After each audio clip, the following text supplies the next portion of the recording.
How to communicate your strengths in a job interview.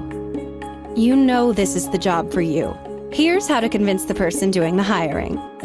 You will need a job interview, a few job skills, some good qualities, a thesaurus, and time to prepare.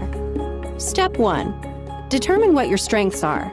Include specific skills like proficient in HTML, as well as general qualities, whether it's being a big picture person or having great attention to detail. Step 2. Now correlate each skill to the current opening. Think hard about how all of your abilities can be put to use at the position you want.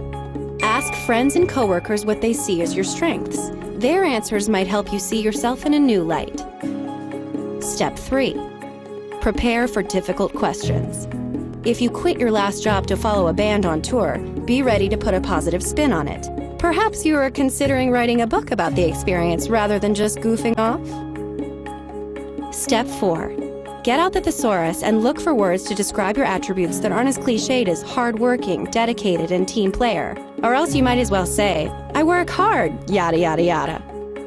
Step 5. Come up with concrete examples of your attributes. For example, if you plan to say, I'm a good manager, be ready to follow it up with proof of how you spurred people into action. During the interview, be confident but not cocky. Overconfidence is just as unappealing as its opposite. Step 6. Turn negatives into positives. If you're asked why you only stayed at your last job for 6 months, say it was a bad fit and you didn't want to remain where you felt you couldn't do your best. Don't badmouth your former employer, no matter how tempting. You'll look unprofessional and give the interviewer reason to suspect you're difficult to work with. Step 7. If despite all your preparation, a weakness is revealed during the interview, don't panic. Owning your weaknesses can be a strength. Acknowledge them and say how you plan to overcome them. Did you know? So why don't you tell me about yourself is the most frequently asked job interview question.